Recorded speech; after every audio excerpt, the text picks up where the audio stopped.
Warm welcome to all the participants and dear audience to this um, lecture on Ambedkar on democracy as associated life.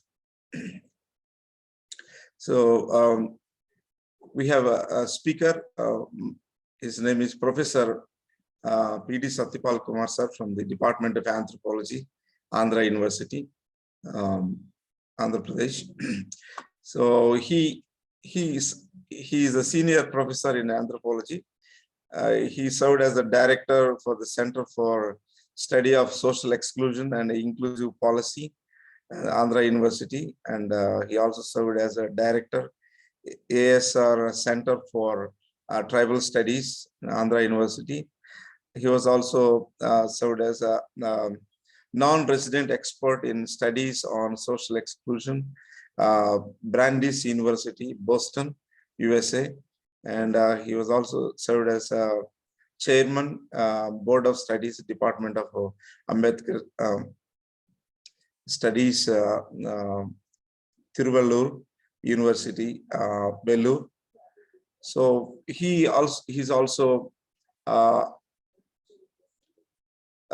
delivered lectures in many prestigious universities, international universities, and now he's going to deliver his lecture on this present topic.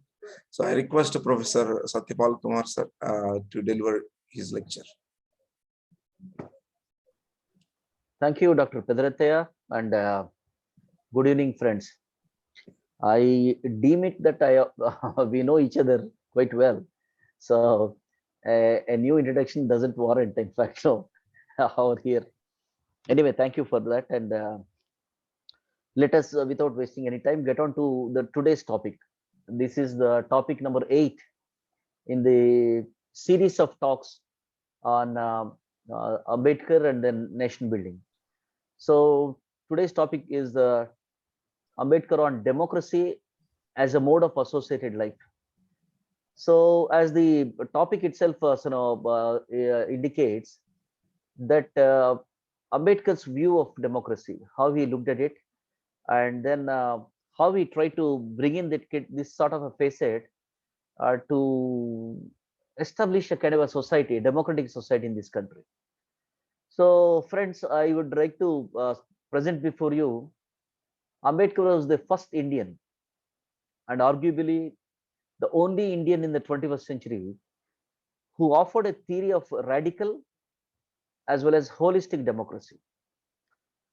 There were many people, like in the sense, who talked about on democracy, but Ambedkar's approach to democracy, the scope that he brought in, and the ideology of democracy, and how he wanted it to get operationalized in Indian society, that has been quite novel and very vital, actually. So if you look into different kind of approaches or definitions of democracy, we know various people, they say they have presented, like philosophers, political scientists, thinkers, writers. They all have come up with their own say definitions of democracy. But the point is, like democracy, the word itself is very popular. However, the concept itself is very complex. As we find, it has no universal kind of a definition as such. So let's get into some few definitions as to what they try to promote or present as the crucial aspect of democracy. See, if you look into Lord Bryce's definition of democracy, he says democracy is a government in which the will of the majority qualifies the rule of by the citizens. So it's purely kind of a political, kind of a definition, talks about rule of the common people. And the famous Walter Bagehot is a political scientist. For him, democracy is a government by discussion. So that's a simple form, in fact, now he says. And then another political scientist, Professor Steele, he fashions democracy as a form of government in which everyone has a share. And then we know the famous definition of Abraham Lincoln on democracy. that is in fact like known to everyone, like it's of the people, by the people, for the people. So we move to another political scientist, Schumpeter. Schumpeter me was defines democracy as uh, democracy for him is that people have the opportunity of accepting or refusing the men who are to rule them by free competition among would-be leaders for the vote of the electorate. So here he has just moved a little beyond kind of a say governance or rule. He was talking about, in fact, the procedures of operationalizing democracy. So then we have J.R. Lewis. Lewis, for him, democracy is basically a form of government which exists to supply and maintain a better society and to provide the maximum amount of liberty for the individual, consistent with the attainment of order and security within the state. So here we see a little departure from general kind of governance, or in fact procedure of ruling and all. Lewis says to have a better society, to establish and maintain a better society, maximum to liberty. So he is going a little inclusive. Then we know the famous American pragmatist, actually, Professor John Dewey, who was Ambedkar's very favorite teacher. He defines democracy. He says that the foundations of democracy is faith in the capacities of human nature. So he's trying to say that human nature, or human, in fact, no, nature itself, it tend to be democratic actually. And he says, I continue, faith in human intelligence and in the power of pooled and cooperative experience. So by this definition, do we in fact know, like indicating that the human nature itself, like in essence, when human they turn to establish a society, he was saying that it is but natural to have some certain life of collective and cooperative kind of a living. So having seen these kinds of definitions, actually I'm not going to bore you with a lot of definitions and all, but we see like the term democracy has stood for many ideas and then principles, and has many facets since its origin. Actually, the term democracy means different things to different people and has so many different connotations. What we see here among these definitions, we can deduce two broad perspectives. One is purely political, which defines democracy in terms of governance, and there is another definition, like others are group, where it extends the scope of democracy to economic, social, and philosophical aspects of human life. So these are two kind of broadly different perspectives that we understand. Although there are multiplicity of definitions, but ultimately, like in a sense, everything is concerned, in fact, no, with the people only, with the people collective, and for the people to use power wisely for the collective welfare. So we can deduce that from these definitions.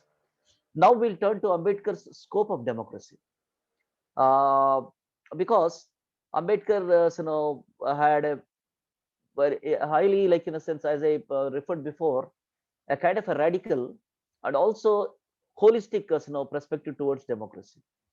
So he was, we know, like in a sense, is a relentless champion of human rights, and he is a staunch votary of democracy. So he moved a step ahead from Walter Bagehot, Abraham Lincoln, Lewis, and all these people, and he has offered a substantial definition of democracy, which is radically different from the procedural definition that dominated the 20th century theories of democracy. So he went beyond merely mechanical concept of a form of government, and sought to extend the scope to social and economic spheres of human life. Herein, he points to the deficits of different, types of democracy that are found across the world. See, everybody talks about, in fact, now whenever the origins of democracy are talked about, people talk about Greek style of democracy, like in a sense, the kind of a democracy that we find in the city states of either Athens or even Sparta. So generally they were called as Athenian democracy. But Ambedkar says this sort of democracy basically is a conscriptive democracy, where in the Greek democracy or Athenian democracy, it is a form of democracy. It is a kind of a collective will of the people, fine.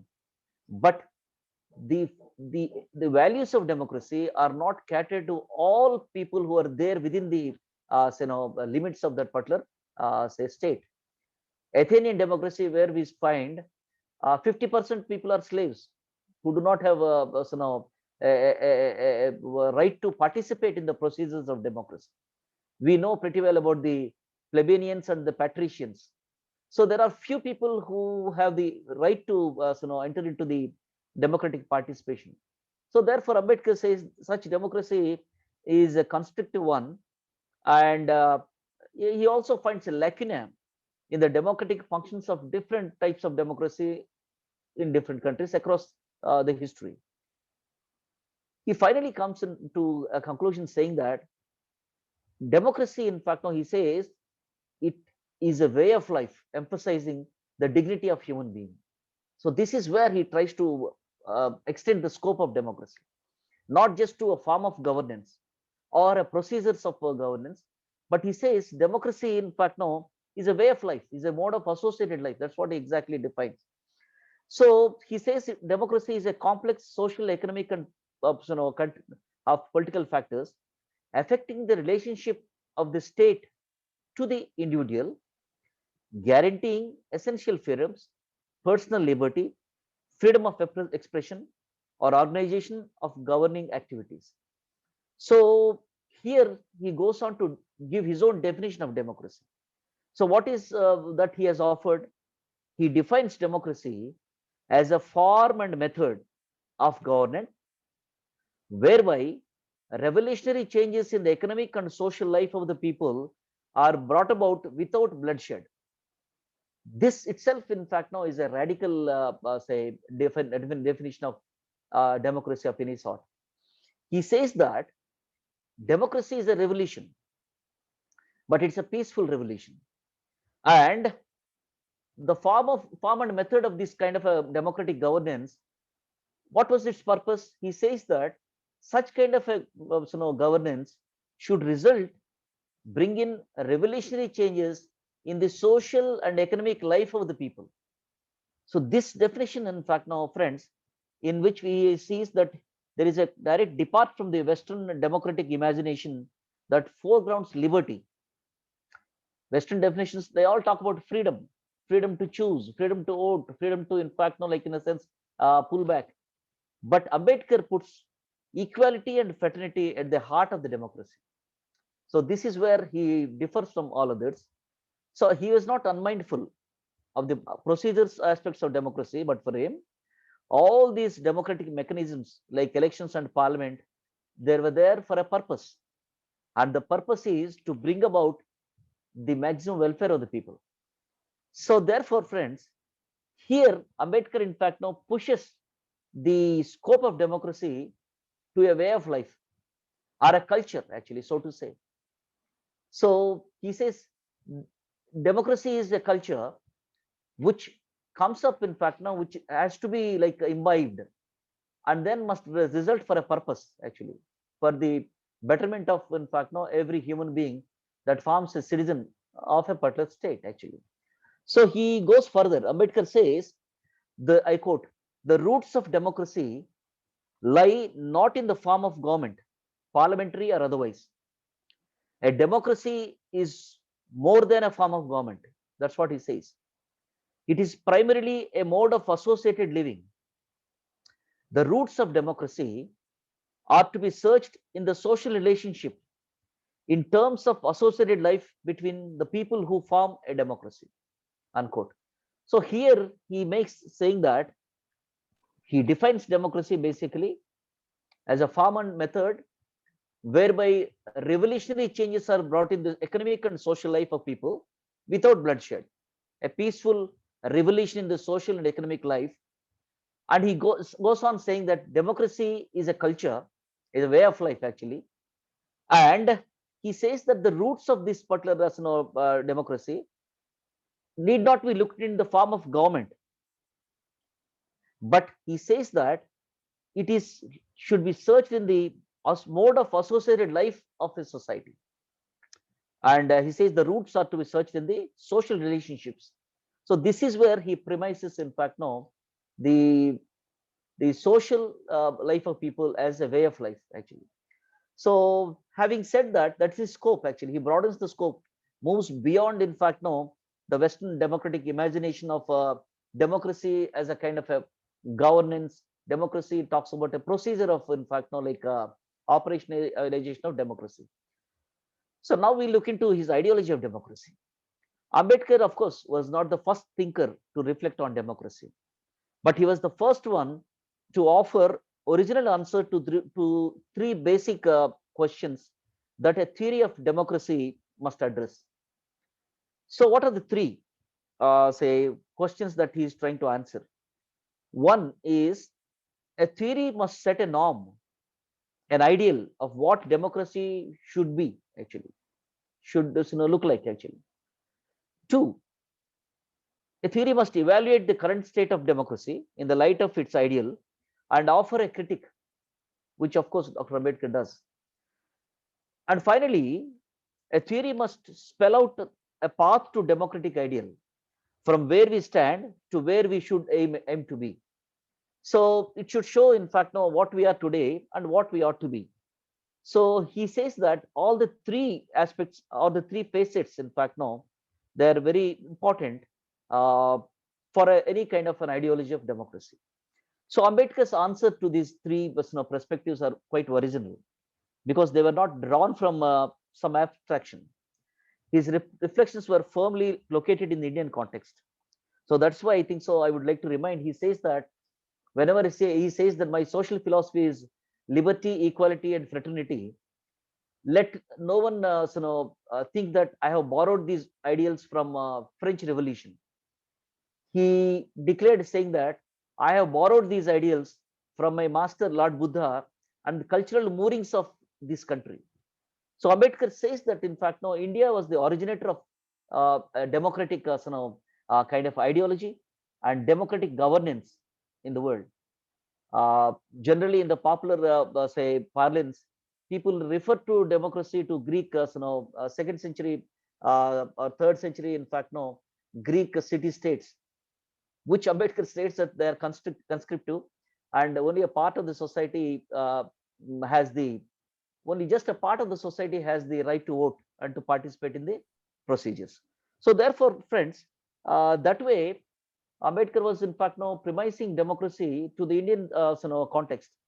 So he was saying that democracy as a kind of an idea, as a kind of, in fact, no say form, and also as a procedure, has been originated in the Indian soil. That is what he exactly says. We'll come to that. And of course, he strongly believed in the dynamism of democracy, which always is changing in the form, purpose, and he says that democracy is always, in fact, no, in a state of flux. It keeps, in fact, no, like in a sense, evolving. He believed in that modern democracy not only places a check on the autocratic rule, but also brings about the welfare of the people.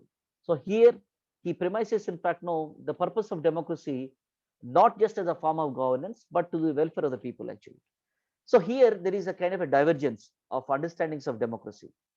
See, because Ambedkar's answers were strikingly different from two ways of thinking that people had in his contemporary times actually. One on the one hand, we have people who are called as liberals, like Jawaharlal Nehru, who expected, in fact, now that Western fairy tale of democracy to be replayed in India. Maybe over a period of time, the time log, of course, has been there, and many people, like in a sense, in India that time felt Western democracies were the model towards which India had already begun its journey by enacting a constitution and holding free and fair elections. This was a section of the people, in fact, they think of democracy like that. But on the other hand, during the contemporaries of Ambedkar, there were critics of democracy, mostly from the left. We see they thought that democracy or democratic experiment in India was a sham. It's nothing but a rule of the capitalist class clocked in the procedures of democracy. So this is another section. And Mahatma Gandhi, in fact, no finds some place in between. Although, like in a sense, Gandhi was a votary of democracy, he shared his disdain for the Westminster style of democracy. So that way, these are the kind of what do you call different schools of ideas that people have during Ambedkar's times. But Ambedkar, friends, he offered a theory of cautious and conditional optimism about democracy. His optimism was drawn from the abstract premise of democracy and a caution rooted in the Indian context. So he, at like in a sense, in many of his writings, he was referring to the cultural moorings of democracy in India. So he was talking about, in fact, of course, Indus civilization, where we find that among the 6 ancient civilizations in the world, Indus civilization had been a democratic civilization, because we are yet to find any kind of, in fact, a ruler over there, any kind of like in a sense uh, place and positions of power during the Indus civilization, as against, in fact, no rest of the civilization being developed by, in fact, no the kings and monarchs. So he was trying to look into that kind of an agrarian democratic kind of a civilization. And on the contemporary, in fact, no say like in a sense geographical contemporary of Indus Valley civilization, Ambedkar finds that at 3000 BC, India had, in fact, no the proto-democratic ganas, where, in fact, no people were called as Janapadas, ganas, of course, like in a sense. So he was talking to that kind of a gana system, like pre-Aryan, and what do you call, like in a sense, in fact, no the outer rings of the civilizational kind of a this thing.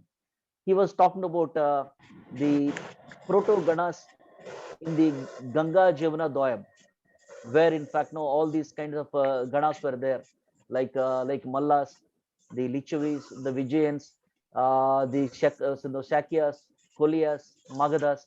So he was referring to that kind of a setup, and he was saying that a democratic civilization, and moving almost tracing to the Buddhist kind of a tradition, where the procedures of democracy actually have been established by Buddha. Buddha was originator of a sangha where operational procedures, in fact, no, have been thoroughly democratic, and the kind of discourses actually in the sangha, they all, in fact, no, they refer to the present modern day parliamentary democracy, how a motion should be initiated, how it should be, like in a sense, adopted, how it should be discussed, and including the modern days, in fact, no secret ballot system, which is being followed everywhere in democratic countries in the world. It has its origin in the Buddhist Sangha. It was Buddha who originated the secret ballot system, uh, where they are called as the Salagrahakas, which Ambedkar refers to, saying that when Buddha was moving from one monastery to another monastery, so people at Sarnath asked him, they asked him actually, Master, when you're not there, teacher, when you're not there with us, you pick up somebody as our leader so that we can follow him. So Buddha said, who am I to decide a leader for you? You will have to choose. So then they seek for a procedure. Then Buddha sought this procedure called as Salagrahaka. You just, in fact, know, like in a sense, you write your free will as to who would be your leader and all. So that is the procedure of a secret ballot system, which Ambedkar was talking about, saying that not just the ideals of democracy, not just, in fact, no, the organizational procedures of democracy, but the very secret ballot system has been originated in India, and it has, in fact, no those cultural moorings, democratic cultural moorings. And Ambedkar also says that nowhere in the world we have elected kings as we have in the 5th century in Vaishali. Vaishali had an elected king actually. So therefore, he was bringing all the democratic roots of India, and he wonders. I quote: "There was such intellectual freedom in India as to nowhere else to be found." And he wonders, then why did this ancient civilization go to the dogs? So that's what he makes actually. So then he traces what happened to this democratic system actually, what happened to these moorings, what happened to this cultural, in fact, democracy, which was there as an associated mode of life. There he finds basically uh, in his own, like, in a sense, different kinds of context. He says that it was a tragedy that India doesn't have a society. He says that in India, society is a myth. He explicates this in his talk in the initial maiden talk in the Constituent Assembly actually debate, when he was that time in 1946 uh, December. There was that Constituent Assembly was called as the Objective Resolution Constituent Assembly, where uh, we know pretty well the Constituent Assembly, like, in a sense, after the transfer of power, uh, it was not a Congress government there, 1946. That was called as a national government, where all political parties of different shades, they participated in that particular thing. So till 1952, 51, when the first general election took place, it was only a kind of a national government, of course, dominated by the Congress, but it has different shades of say participants out there. So in that particular objective resolution is they were trying to find out what should be the objective of drafting a constitution. What should we aim for?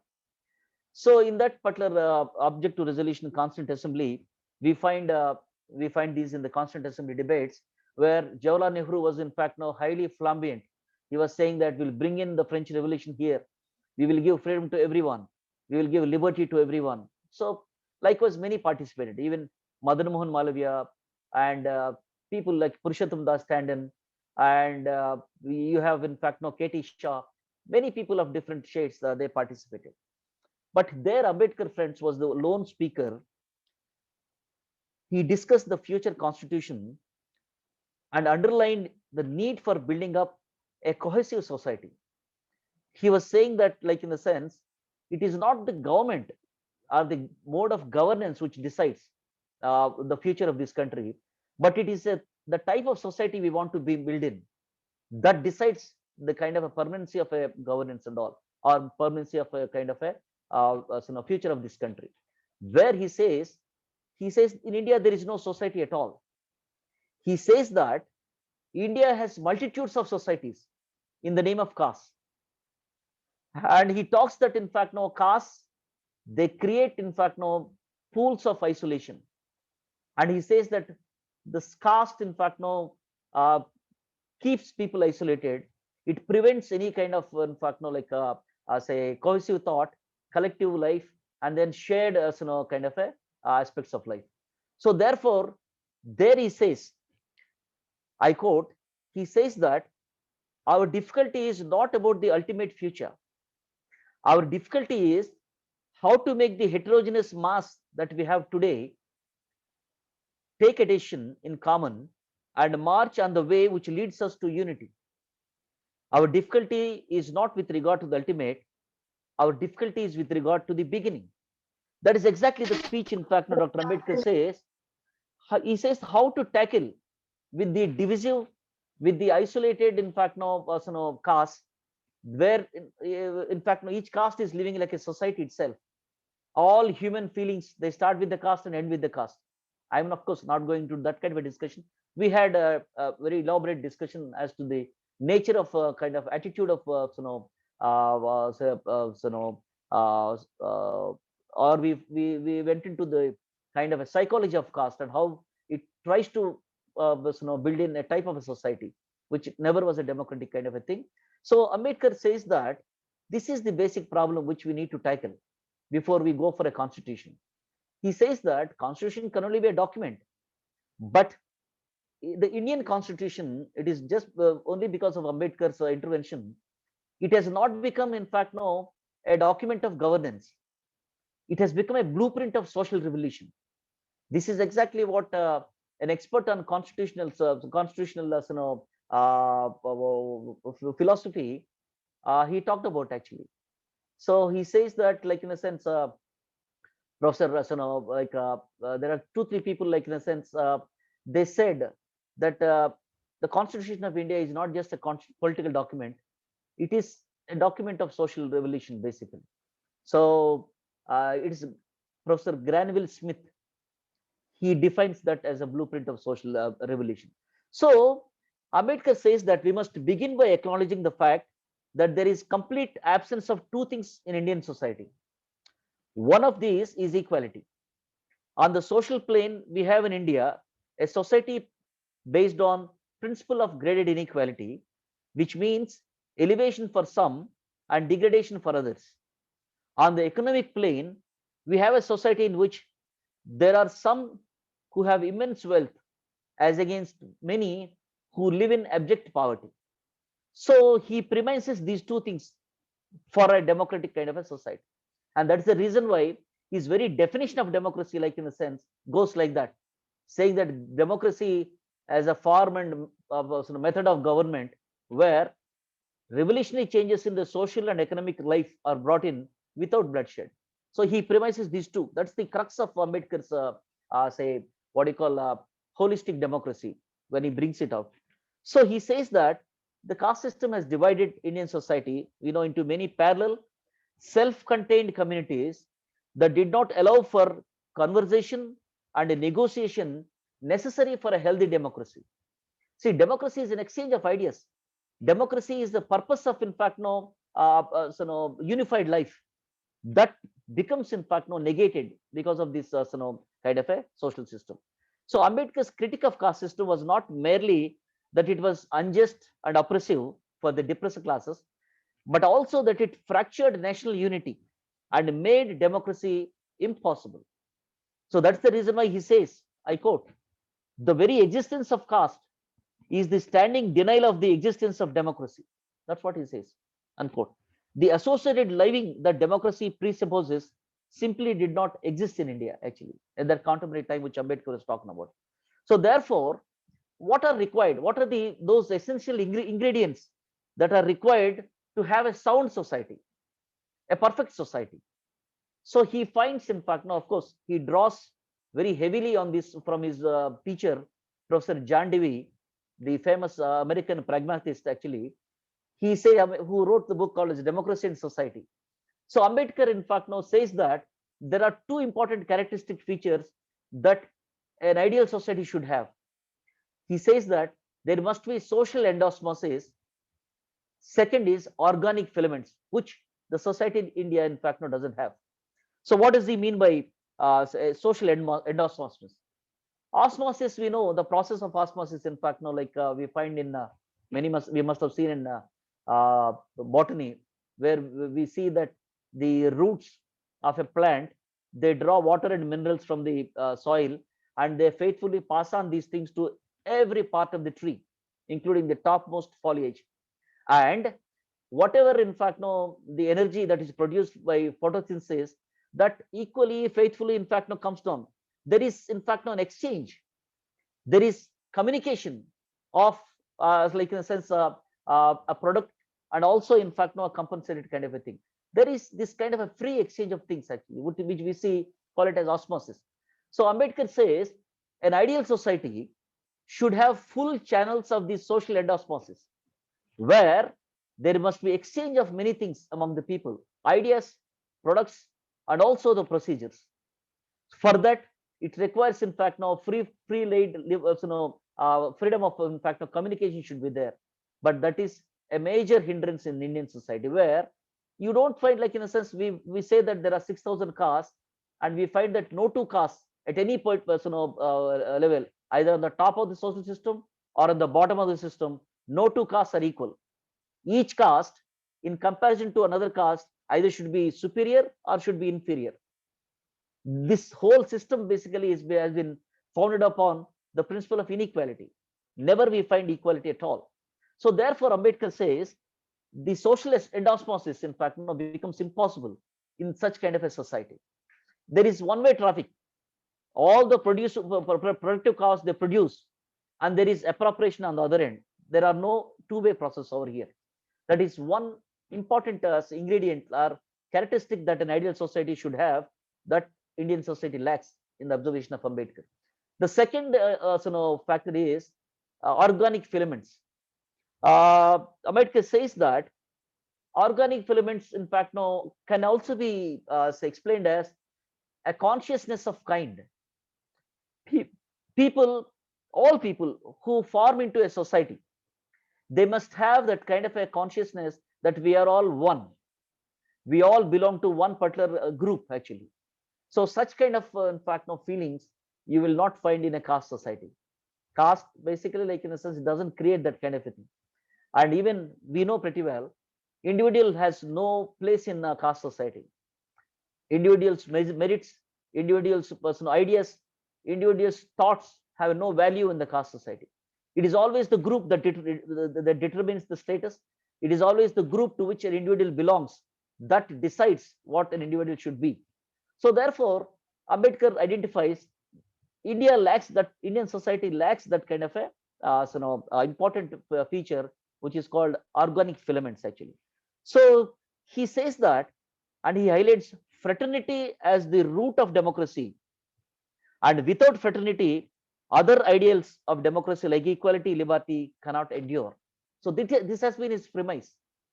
He says a society should have fraternity, actually, where, like in a sense, all things should be exchanged. There should be a fraternal feeling among the people who say that they form into a society.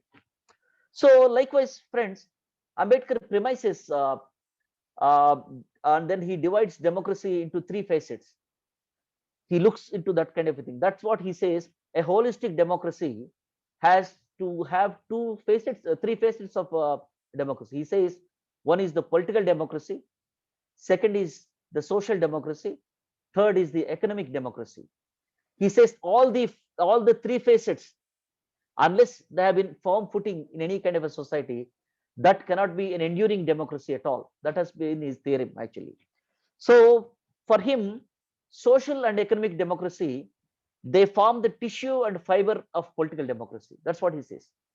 See, political democracy is a kind of a governance, but in which he says social democracy and economic democracy, they are the tissue and fiber of a skeleton called as political democracy.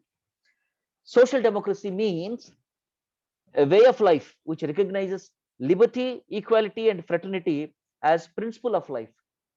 They are not separate, he says. They are a union of Trinity.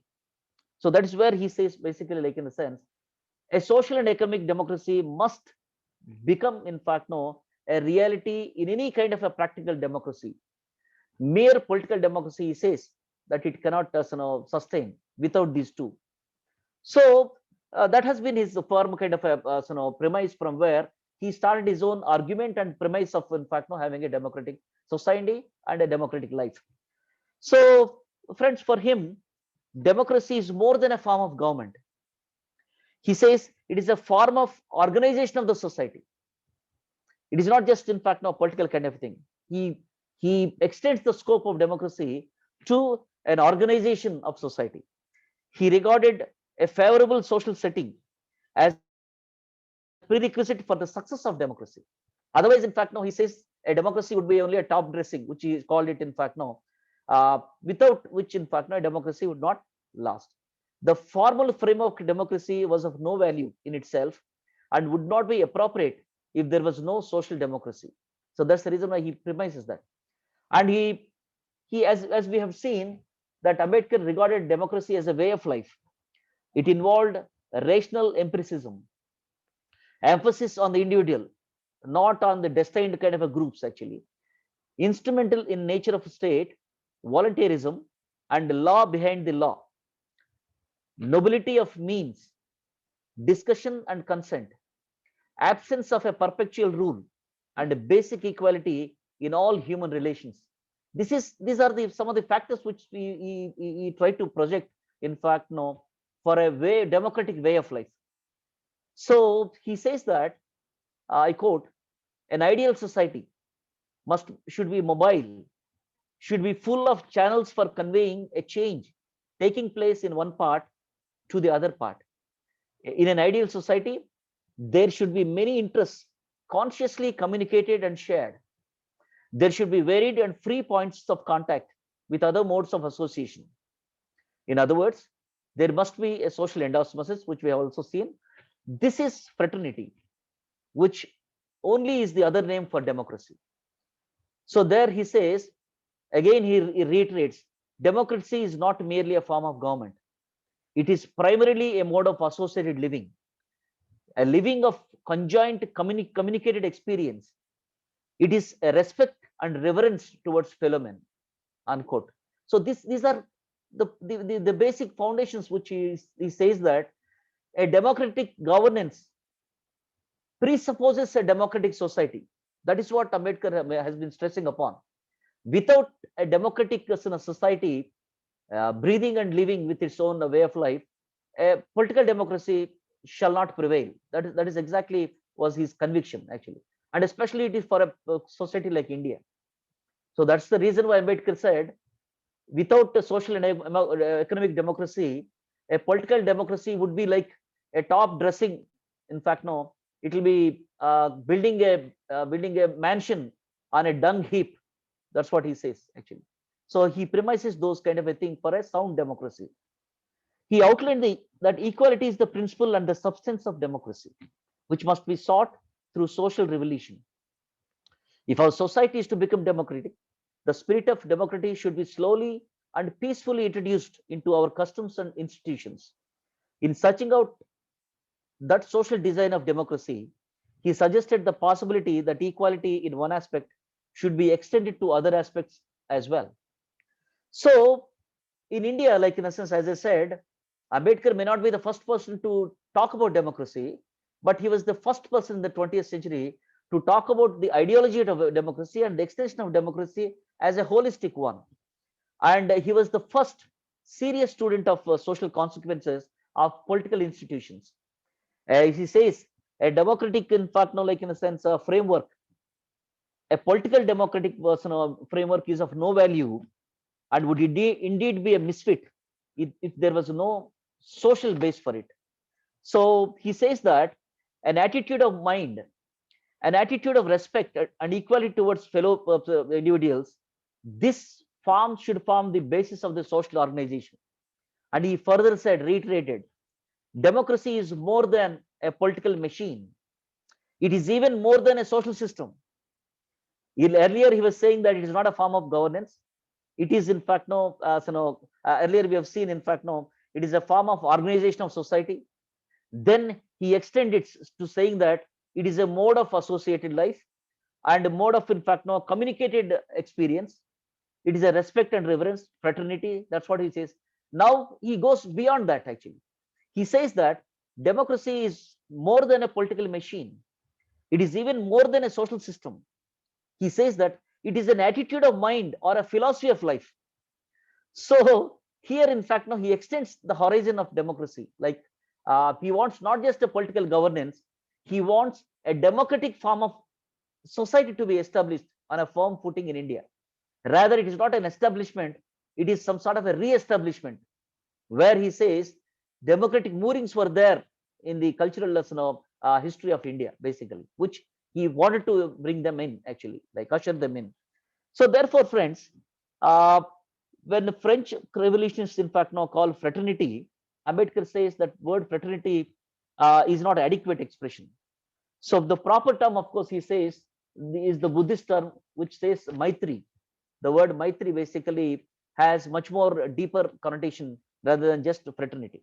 But Ambedkar says, without fraternity, liberty would destroy equality, and equality would destroy liberty. If in democracy, liberty does not destroy equality and equality does not destroy liberty, it is because at the basis of both, there is an important feature called as fraternity. So he says, he deduces the kind of a logic says, fraternity is therefore the root of democracy. So that is exactly what he wants to suggest, saying that it is or based on the fraternity, the associated life shall be promoted and established. So for that, he finds that the Brahminical system called as the Varna caste system is the major impediment.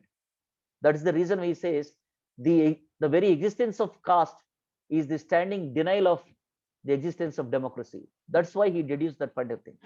So now, friends, we will move to the aspect where, okay, fine, he has talked about these things, but he has also elaborately gave the necessary conditions for the successful democracy. He calls them as conditions precedents for a successful democracy in India. So we will just try to have a look into those. He talks about 7 conditions, and we will try to assess whether those conditions have been there and what are their situation when it has been started as a promise, and how it has been there in fact now in functioning today. So he turned to democracy, friends, this critic as a general theory of preconditions for a successful democracy. He says that, I quote, democracy is not a plant that grows everywhere. He often cited, in fact, many different governances, democratic governances, in the rest of the world. Actually, he compares Italy and Germany, where absence of social and economic democracy led to the failure of a nascent political democracy. So, therefore, he says for a successful functioning of democracy, certain conditions are important. Condition 1, he says, there must be equality, and there must not be glaring inequalities in the society. So he says there should not be an oppressed class and there should not be a suppressed class. Where he says, in fact, no, referring to Abraham Lincoln, Ambedkar says, a house divided against itself cannot stand. So therefore, in India divided by caste, fragmentation of thousands of castes, Ambedkar says cannot stand as a unified democracy. So divided society has within itself the germs of a bloody kind of a revolution. So Ambedkar says, like in a sense, fraternity and liberty are really the derivative notions. The basic and fundamental conceptions are equality and the respects for human personality. So he goes ahead and like says that there must be, in fact, no, the penchant for equality, and there should not be glaring inequalities present in the society. So that is one important condition for a successful democracy in India, actually. Second, he says there must be a strong opposition. He says democracy is a balance. He says democracy works, it doesn't work on its own. Democracy is not something like a machine which works on its own. Democracy, in fact, now works by checks and balances operated by the people who form a democracy. So that's why he says there must be a strong opposition. And he says, I quote, in democracy, nobody has any perpetual authority to rule and perpetual subjugation to the other. Just like a king has no divine right to rule, so also a majority has no divine right to rule. Majority rule is tolerated only because it is for a limited period and subject to the right to have it changed. So therefore, he says there must be kind of a strong and a very, very vibrant opposition for a successful democracy, where checks and balances, in fact, now have to be in operation. Third condition that Ambedkar talks about is equality in law and administration. See, it is fine that you have a law, but in India, what we see right now, basically there are many kind of traits where we see there is, in fact, no legal illegitimacy, but culturally legitimate. There is cultural legitimacy and legal illegitimacy is there basically.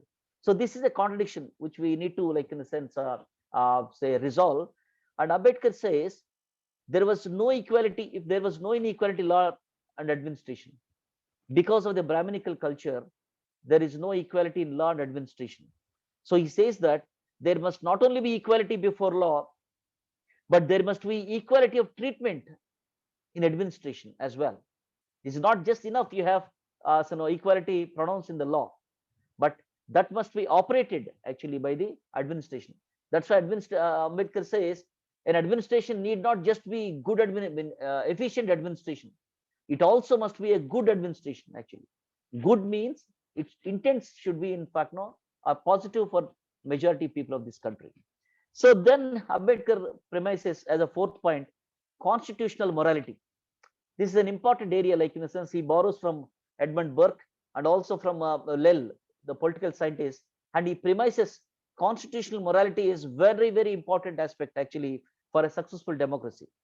He observed, I quote, a constitution which contains legal provisions is only a skeleton. The flesh of the skeleton is to be found in what we call constitutional morality, unquote. So where from you get this constitutional morality? He says that very clearly, your rights are not protected by the law alone. Your rights are protected by the social and moral conscience of the society. If the social conscience of this society goes against the provisions that are there in the law, nothing in fact no in the world can give you a guarantee for your rights. So that is where he premises the morality in the society and constitutional morality, where people should attach themselves to the constitution actually. So the fifth is other thing is that there shall not be any tyranny of the majority. So he says there shall be no tyranny of the majority for a successful democracy, both as a political formulation and as a democratic society as well. So here, like in a sense, friends, I would like to make a premise. Ambedkar, like it's not just when he was drawn into Constituent Assembly only, he was talking about a constitution and then ideas of democracy. Even before that, right, since 1935, he has been talking about democracy and possibility of democracy in Indian society, Indian polity as well. So during 1944, uh, he has toured around many areas of South India. 1944 September, he was in Andhra Pradesh. He has toured around many places of Andhra Pradesh. He had been in Chennai.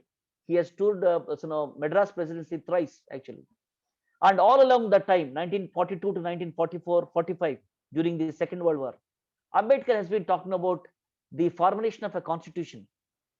And in Rajahmundry, he was saying that if we can bury our differences and agree to have draft a constitution in which we all put our faith, this society, this country has a bright future. That's what he was saying actually. In Chennai, when he was talking in Prabhat Theatre, actually a civic reception, he was talking about the prospects of democracy in India, 1944. So in that kind of a spray, in 1944, 45, Ambedkar was delivering a lecture in Mumbai. At that time it was Bombay, in a place called Kolaba. The topic of the lecture is majority always right in democracy? Probably, like in a sense, it's a very surprising and very like in a sense, a strange kind of a topic that he talked about. He is kept for a discussion. The topic is majority right in a democracy? Generally, like we all find democracy goes by majority. We find governance, in fact, no, it is a majority rule. But Ambedkar, in fact, no, in his lecture, he says that in India, there are two kinds of majorities.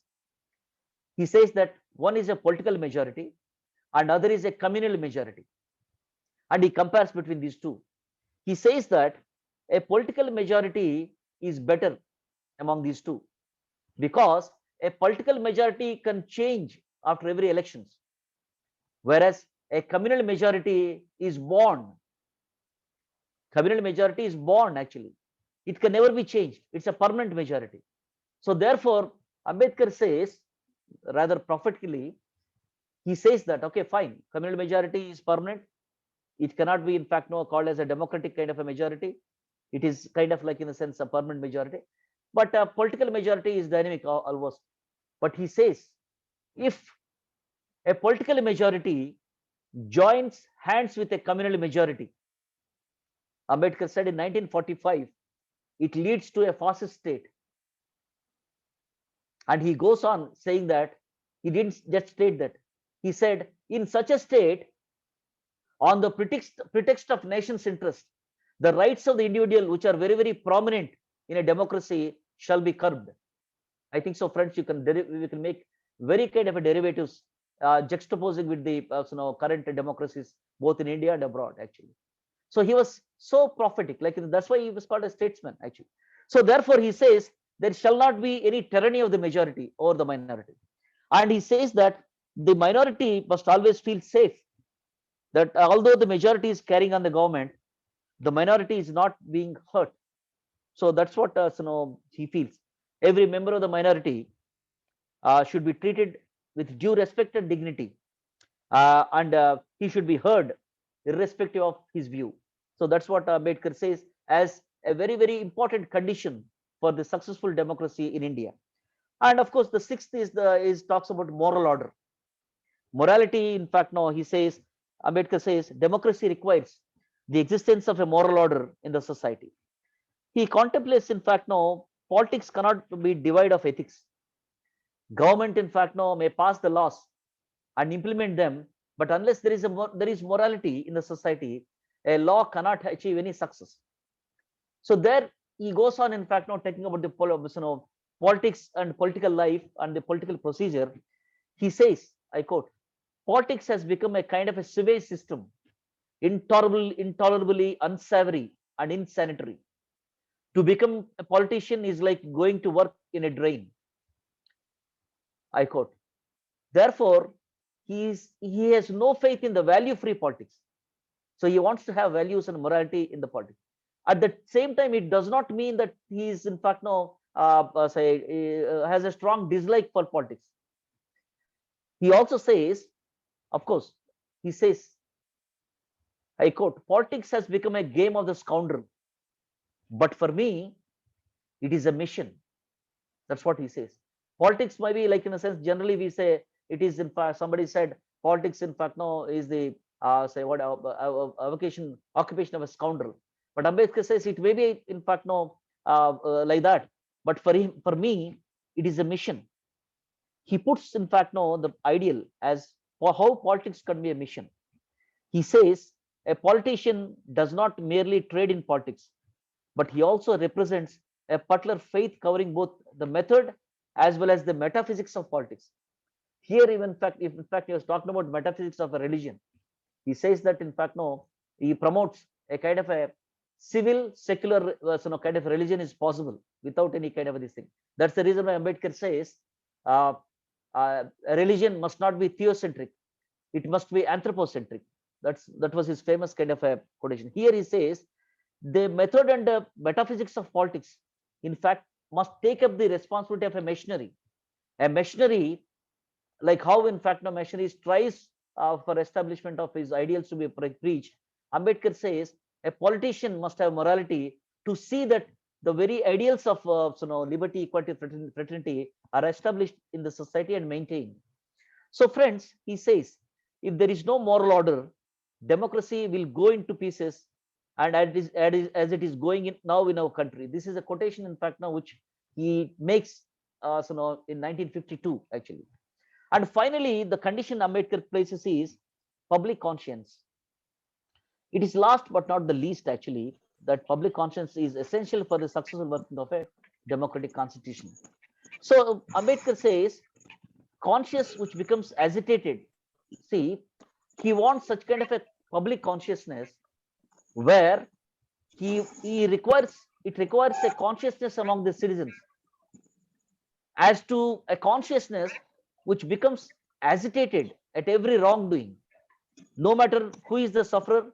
And it means that everybody, whether he suffers the particular wrong or not, is prepared to join him in order to get him relieved.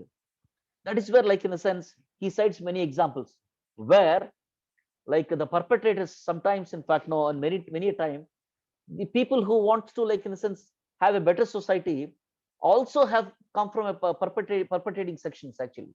So that is exactly kind of a consciousness that he wants to build, a responsive kind of a society, a responsive citizenry, where a citizenry, in fact, no, his consciousness, in fact, no, stirs a person when every wrongdoing is taking place.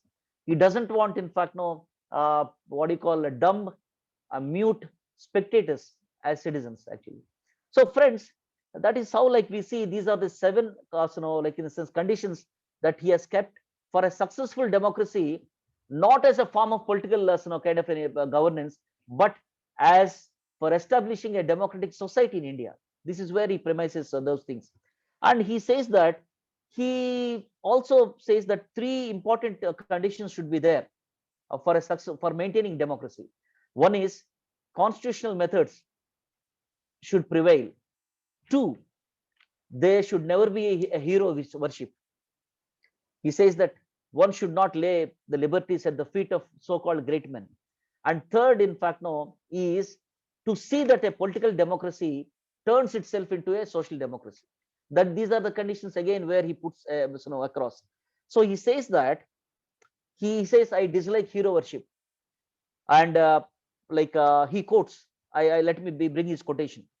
I quote, he says, no country can remain democratic and no people can preserve a constitutional government if the generality of people are imbued with an immoderate hero worship. For in India, bhakti, or what may be called the path of devotion or hero worship, plays a part in its politics unequaled in magnitude by the part it plays in the politics of any other country in the world. Bhakti in religion may be a road to the salvation of the soul, but in politics, bhakti or hero worship is the sure road to degeneration, degradation, and eventual dictatorship. Unquote. So this is what, in fact, now he thoroughly disdains. Actually, he says that every individual should take up, in fact, now that kind of a ownership and the responsibility to think and plan for a better kind of a establishing better future. One should not lay their liberties at the feet of so-called people who are called as great men. That is what Ambedkar says. An individual, in fact, no, must be responsive, reflective, and also duty-minded. Actually, so that is one. Second, of course, he says. A political democracy must, of course, in fact, no, lead to a social democracy, in which I again quote Ambedkar. He says that in the Constituent Assembly, he says, the thing that we must do is not to content with mere political democracy. We must make our political democracy a social democracy as well. What does social democracy mean? He says, it means a way of life which recognizes liberty, equality, and fraternity as principles of life. They form, in fact, no, he says, nothing can be diverse from each other. And he says that, like, in a sense, the establishment of fraternity is more important to materialize equality and liberty. So, friends, yeah, let us try to wrap up. But for this such kind of a society, Ambedkar says, in India, for establishment of such kind of a society, state intervention, in fact, no, is important. That's why he places the responsibility on the state for this kind of a social change as social democracy. And he says, like, in a sense, also says, it seems to me that there lies on us a very important duty to see that democracy does not vanish from the earth as governing principle of human relationship. If we believe in it, we must both be true and loyal to it. We must not only be staunch in our faith in democracy, but we must resolve to see that whatever we do, it does not help the enemies of democracy to uproot the principles of liberty, equality, and fraternity. So this is the kind of a responsibility that he places on the citizens of this country. So, friends, at the same time, Ambedkar talked about, he gave several warnings actually about the established democracy. So he says that, like, in the sense, a parliamentary democracy which developed as a passion for liberty, but it also should make way for, in fact, a democratic way of life.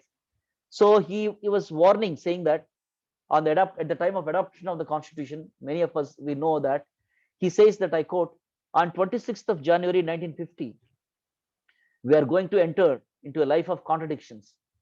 In politics, we have equality, and in social and economic life, we will have inequalities. In politics, we'll be recognizing the principles of one man, one vote, and one vote, one value. In our social and economic life, we shall, by reason of our social and economic structure, continue to deny the principle of one man, one vote. How long he wants to, in fact, convert one man, one vote into one man, one value actually. So he says, yes, how long shall we continue to live in this life of contradictions? How long shall we continue to deny equality in our social and economic life? If we continue to deny for so long, we will do so only by putting our political democracy in peril. We must remove this contradiction at the earliest possible moment, or else those who suffer from inequality will blow up the structure of our political democracy, which we have very laboriously built. This is a kind of a warning which Ambedkar gives, firmly believing the kind of a responsibility of citizens, responsibility and reflexivity of the citizens. But unfortunately, what we see today basically is irresponsible like the citizens without any kind of a responsibility to see that democracy in fact doesn't vanish. We have become so indifferent actually. So friends, what is this path to democratic future? We know pretty well Ambedkar has an unusual approach to making the transition from present to the desired future. Unlike the social revolutionaries in fact of his time, he did not advocate a violent kind of a method. He, in fact, at one point, he argued against continuation of satyagraha or civil disobedience. On one side, he says that actually, I don't accept violence. On the other side, he was also not approving of civil disobedience. So it look in fact no like Ambedkar might be looked at as a disappointingly conservative for a radical theorist of democracy. But friends, a closer look would show a more nuanced radicalism at work. He was more radical than any of the radical, in fact, no, that we find at the political kind of a sphere. So therefore, Ambedkar says democracy in India is only a top dressing on Indian soil, which essentially is undemocratic. The institution of caste, in fact, no, was central to this undemocratic character of Indian life. So therefore, if we reflect upon the present situation, actually juxtapose what Ambedkar was talking all the while, in fact, we are quoting Ambedkar. If we juxtapose to the situation right now, in the latest annual reports, that there are 2021 annual reports on the global political rights and liberties, and according to the democratic watchdog organizations like US-based Freedom House, it downgraded India from a free democracy to a partially free democracy. There is another organization which is Sweden-based V-Derm Institute. It says that India has become simply an electoral autocracy. So that's the reason why we have this terminology called as authoritarian populism or elected despots actually. Like in the sense, in fact, no, this has become a trend across the world and especially in India basically, because many political scientists they define the present situation as democratic deficit, where the elected governments fail in fulfilling the promises they made to the electorate, and there is always in fact no a clash between the power of vote and the power of business. And we pretty well see that the elected governments by the people, they always side with the power of business whenever they are put to test actually. So this is a kind of a deficit that we are going through. So friends, this characterizes in fact India as a flawed democracy. So therefore, Ambedkar warned even that time that Indian society has two enemies. One is Brahminism and other is capitalism. He calls them as twin enemies of a democratic society. So therefore, friends, uh, these two enemies, twin enemies, in fact, now they have been operating even through globalization and also post-globalization. I don't have to explain at length about this particular thing. We have seen the operation of these two in our talk, where we talked about the cultural capital, where how culture itself becomes a capital for a section of people in this country. So therefore, the problem is respect for equal rights of individuals are being considered in India right now only as legal concessions. But the society is far from realizing the rights as a moral imperative. That has been the problem actually. If we do not re-examine and reconsider our attempts at overcoming the sufferings and warnings of Ambedkar, Ambedkar says, in fact, no, democracy may not prevail. And he said, I quote, if democracy dies, it will be our doom. And he also said, in such a kind of, if you cannot save democracy, we will be doomed to Manusmritas once again. The kind of a warning that he says. So therefore, friends, uh, like uh, uh, Ambedkar, of course, though mindful of great obstacles of democracy and establishment of democratic arrangement in the Indian society, he was very optimistic about a cohesive society. He says, and I quote, I am convinced that given time and circumstances, nothing in the world will prevent this country from becoming one. And with all our castes and creeds, I have not the slightest hesitation in saying that we shall in some way be a united people. Unquote. He exhorted the nation to preserve independence by establishing equality and fraternity in all spheres of life. So therefore, friends, maybe like in a sense, you can we can juxtapose and we can assess as to what's happening right now. But what was the hope and what was the anxiety, with which Ambedkar, in fact, talked about democracy as a kind of a holistic kind of a democracy to be established in India. Friends, his vision of needs to be rediscovered to fight hatred, violence, sectarianism, and fundamentalism. Uh, and we need to use it as a shield against casteist and religious fanatism that has been, in fact, now masquerading in this country in the present times. So, therefore, to establish democratic society is the goal set for us. It requires positive reconstruction of society on the democratic ideals of social democracy and economic democracy. One man, one value, or one human, one value. Morality is not passive. Morality always must be proactive, actually.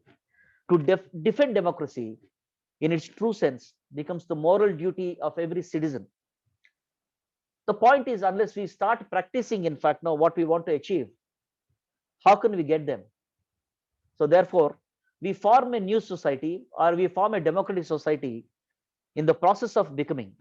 So therefore, as Ambedkar has exhorted, we practice those democratic ideals first and then envisage in heralding a new society. Thank you very much, friends, for your patient listening. And I would welcome, in fact, any kind of observations or any kind of, in fact, criticisms or any kind of, your advices. Thank you so much. Thank you, Professor Satyapal Garu, for your excellent presentation on the democracy as a mode of associated life. Now, I request the participants, if you have any questions, please post to the speaker.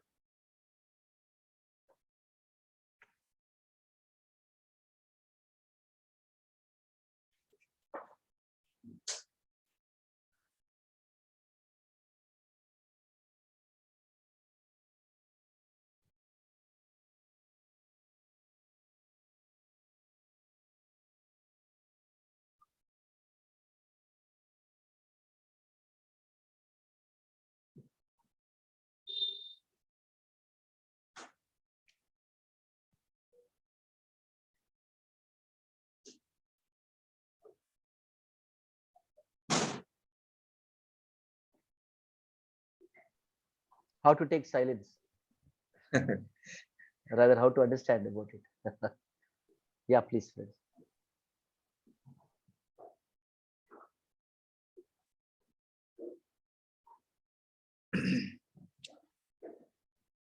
Sir, how to deal with the tyranny of the majority and the rights of the minority uh, in the context of democracy, and what are the measures that can promote hope for democracy in our Indian context?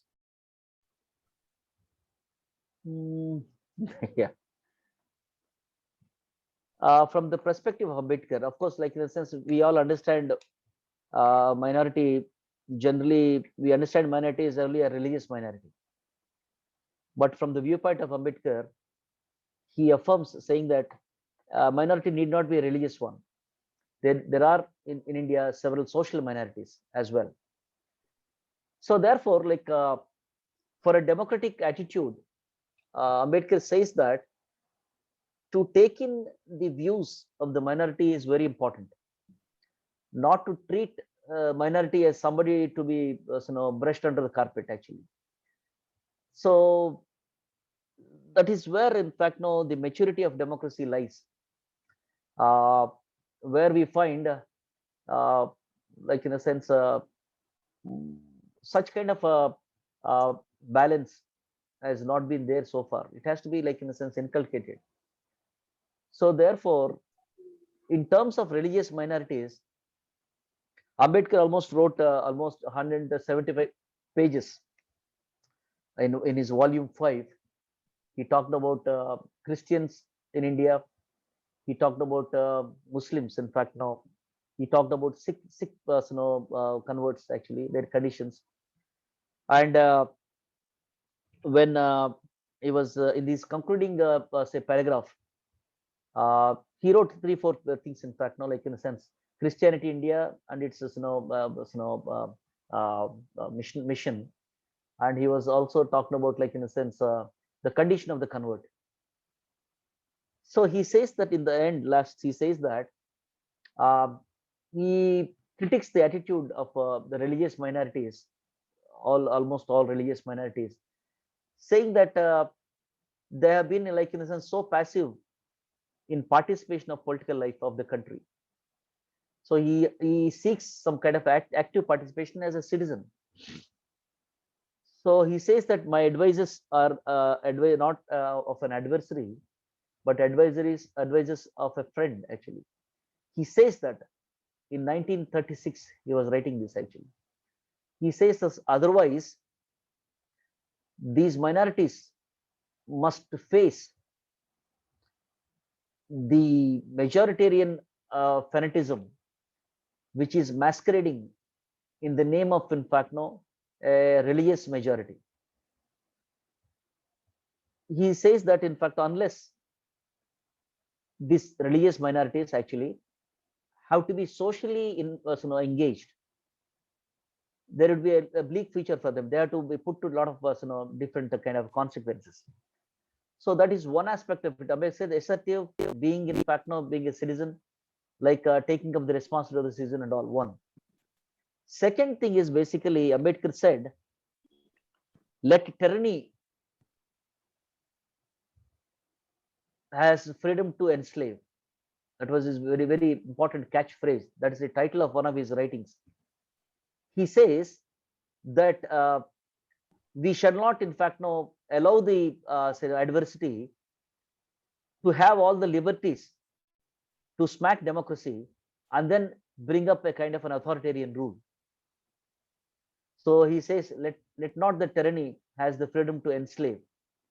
So being watchful, being, in fact, now, like in a sense, what do you call an active participant in the democratic life, and as well as democratic governance, is one important, in fact, like say prerequisite for a fully participative society.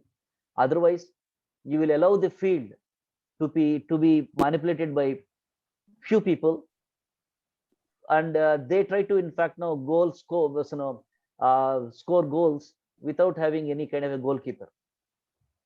It should be a responsive citizenry. That's what Ambedkar says.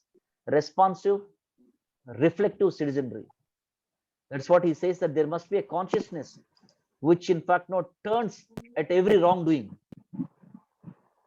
So that sort of a consciousness should be there among the citizens. If something is wrong, yes, we must raise our voice and say it's wrong. We cannot and need not be, in fact, now passive spectators as to what's all happening. Any sort of a, not just a wrongdoing. We are today, like in a sense,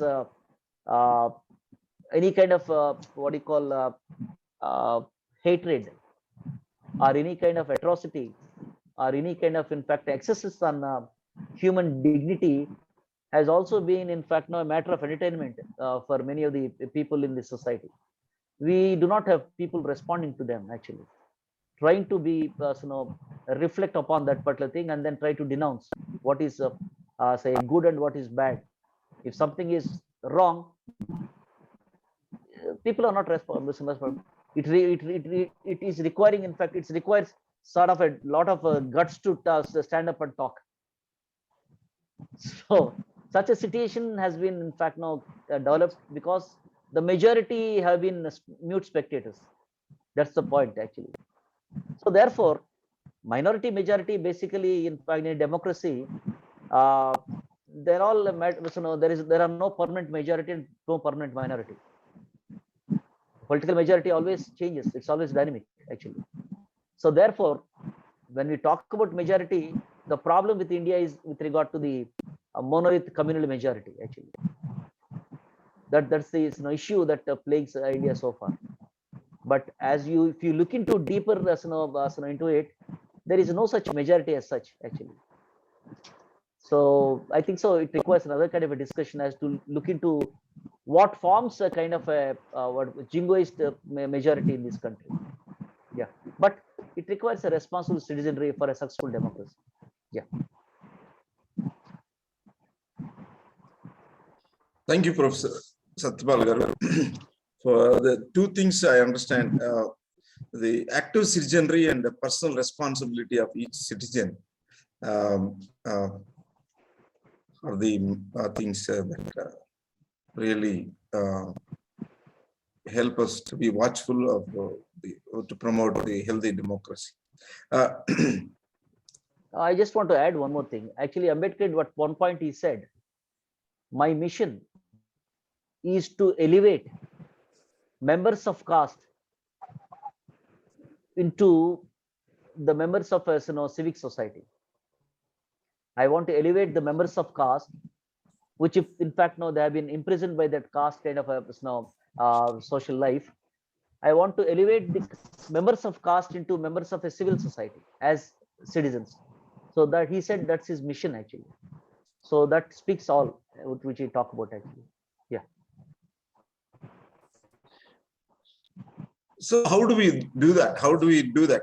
In fact, that's a very ambitious and a very wonderful aspiration, and elevating the caste member of the caste society to the members of the civic society. Yeah, this like in a sense operationalizing of this particular ideal also has been discussed at length by him, because paucity of time I did not talk about it. Basically, he was looking into those aspects, like in a sense how to pull it down. One thing naturally comes out is the consciousness actually, like in a sense becoming aware as to what's happening, like understanding what's happening. So the natural premise would be education. Say bringing education, like in a sense, to the people. Education brings up kind of a rationality among the people and try to in fact make them like in a sense uh, conscious of their particular situation. But Ambedkar also talks about the pitfalls of it. He says that, like in a sense, is education really liberative? He says education is a double-edged sword. It can both be used for positive, at the same time in Indian society it can be as well negative also. And he says that education itself, yes, brings a kind of an understanding, but at the same time, if education is coupled with vested interest, it turns in fact like in a sense the wrongdoers more sharpened, more sharp enough, more emboldened actually. That's why Ambedkar says an educated person, of course he said an educated person is the influential section of this educated section is the influential section of the society. And he says it is this section which can foresee the problems of the society, which can guide and lead the society. So that is what the hope that he was talking about on the educated section being influential section. At the same time, he said an educated person without character is more dangerous than a beast. So he says that in fact now education and morality or character should go together. Otherwise, he questions, saying that by reserving education for centuries, Brahmins are the educated sections in the country. But being educated, what sort of a social products, in fact, now that reservation of education has brought to the society? So he says that the aspect of vested interest, in fact, now it counters the kind of a change that the educational kind of clarity brings upon. And he says that the misery of the masses is because of the indifference of the educated. That also he said. The misery of the masses is because of the indifference of the educated. Because educated people, like in a sense, in fact, no, one, they don't take responsibility. Then two, they are selfish. Third, in fact, no, they don't place themselves as the bountiful, dutiful citizens. And many of the political things in the society happen only with the illiterate, kind of a mass,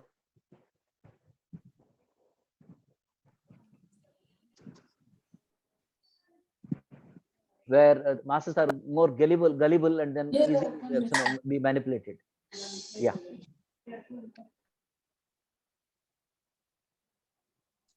Okay, I see Professor Gregory, sir.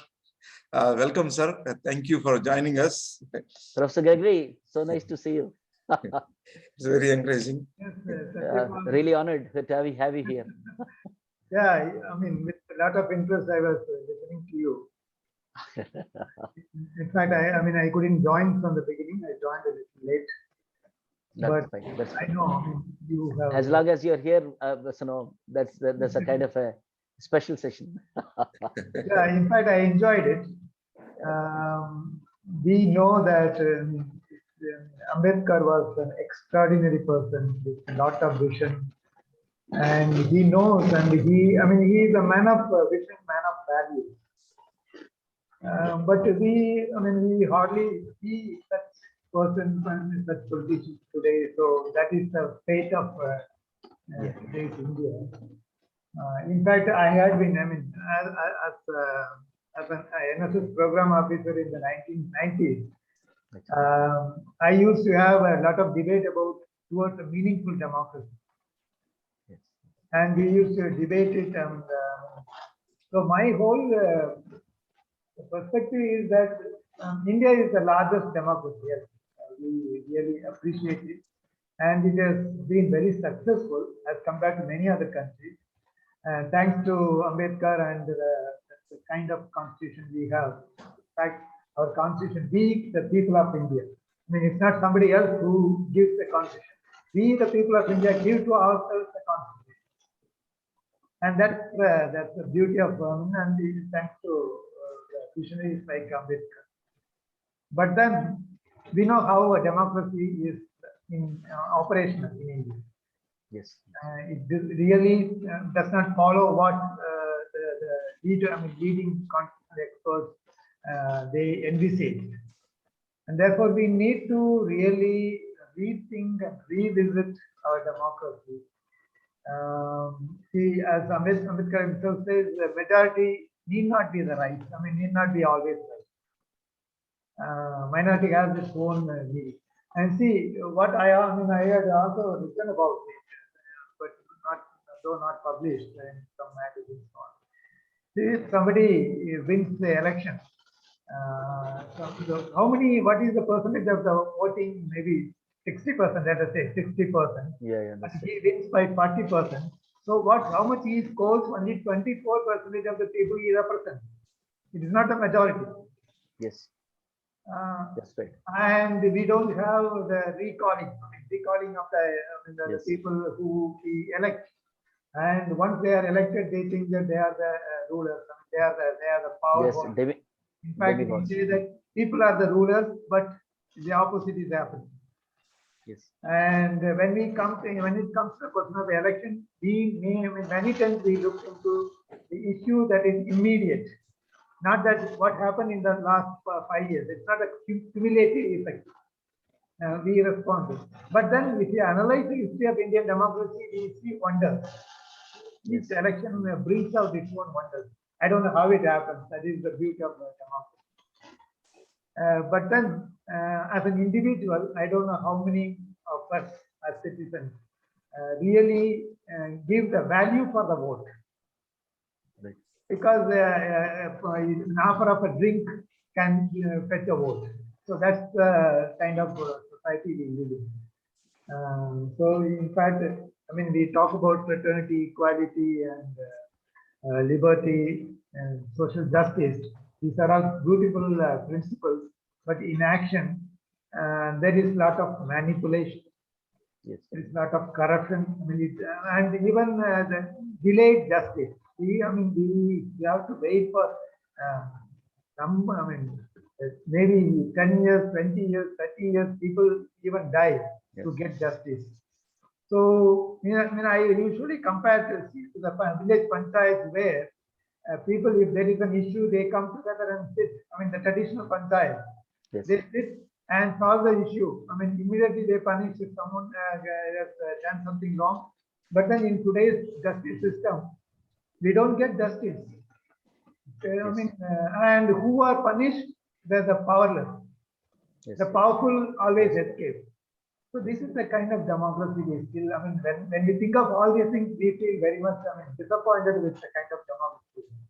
Right. So I don't know what is the way out, but I think we need to address this as anthropology. This is a serious issue. We need to look into it. And I appreciate Satyapal for your excellent deliberation, and I know that I know. Professor Gregory, like in a sense, as a student of anthropology, Ambedkar, in fact, clearly has delineated the culture of caste basically in this country has been a great impediment for democracy. That's where he says, he talked about democracy, and he also said, talked about the conditions precedent for a successful democracy. Unless these conditions are not there, they are not fulfilled, a democracy would be a farce. That's what he said. And he also said that democracy does not work on its own. It's not a machine that works on its own, basically. Democracy, in fact, works through checks and balances by the very people who form democracy. So he said, of course, democracy is for a matured society, and that sort of a ownership should be taken by the people.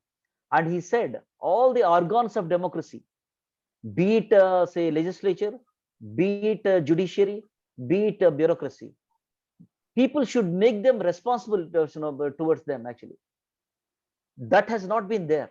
That is the reason why we find the judges as demigods who cannot be sued for their own wrongs. And like in a sense, we find administrators, in fact, within a blue steel frame, they find they are demigods as well. So therefore, the what you call organs of democracy, like in a sense, the people of this country, in fact, have not been mature enough to make them responsible to them, actually. Like suppose we take judiciary after all. How we can make it happen? Yes, that is exactly what where I'm coming. I have been arguing that we need to have no option in the world. Nota. Yeah. And even before it came, I had written about it that we need to have a no option. But then nota, we know how many people opt for it, and many people do not vote. In a democracy. I remember VP Singh was asking about compulsory voting. I am a votary for compulsory voting. I think everyone, because Ambedkar was talking about public consciousness, everyone should exercise their vote, whether this or that. And there should be really majority, more than 50% of the people. Otherwise, like in some democracies, we see that, like the British recently we saw. If no one is getting 50%, you need to select the top people and again go for this one. Yes. And I don't know, parliamentary democracy and presidential form, presidential democracy. It's not that only these two are. We can strike a balance between these two and take the best out of both cities. Because Prime Minister in our democracy is elected from one constituency. And he is ruling the entire nation. And instead of why not we go for, and I also voted for pseudo cabinet by the opposition. Right. This should, if there is a finance minister, there should be a opposition finance minister also. See, like many people, they are experienced people as finance ministers, but once they are out of power, they keep silent. So I think we need to rethink and revisit among our democracy. I think it should be a dynamic. I am sure that Ambedkar would also like to have that type of democracy. True. Apart from these proceduralities, actually, Ambedkar, in fact, emphasized on the culture, actually, like in a sense. So he said after he resigned from as a law minister, he said there is a kind of a paradox in this society. The ideals enshrined in the preamble of the Constitution, they promise a life of liberty, equality, and fraternity. But the culture is, you use the word the Brahminical culture, which influences the people day in and day out. They they squarely, in fact, no, like in the sense, water down all those, say, the democratic culture that is promised in the. So therefore, he says the laws are on the side of equality, but the traditions and customs of the people that follow, they're on the side of inequality. So we must resolve this kind of a legal illegitimacy and then cultural legitimacy. Yes. So he was talking about those things. Of course, as you rightly said, In fact, I mean, you have already mentioned that Ambedkar has said we are entering the life of contradictions. Contradictions, yes. And that's right. Yeah. We have not been liberated from these contradictions. Yes, yes. We are still a prisoners of those things. Yes, yes. But then we thought that caste will disappear. But now caste is becoming stronger. I mean, it's becoming consolidated. I mean, yes, yes. so That's caste right. is on the one side and communalism, religion on the other side. Yes, yes. And, I mean, here I don't know where we are going towards. And maybe we have to look for a day what happened in Sri Lanka. Yes. No, it is. It's in the becoming actually. Yeah. If I like, in a sense, if I can enter into that kind of a discussion, I would rather say that India is getting into the fastest economic mode. Exactly. Because I recollect reading actually about Hitler, while he was during that particular establishing a fascist kind of a rule. He encouraged all the business people of Germany, and he requested them to invest in the war, because war requires a lot of funds and all. And his promise was, when I eliminate the Jews, I will hand over all the businesses that were held by the Jews to you. That was the promise. So when he came into power, he did not support or did not encourage all the trade business people whom he who have supported him.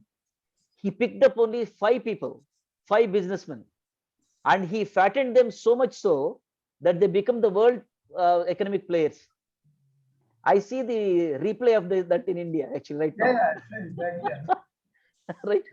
So the ideal, the model, and also the procedure, in fact, now is not entirely different actually. It is also the same with the Marxian kind of revolution, you know. I mean, Yes. there has to go. I mean, they have to get converted. So when it works one day into the revolution.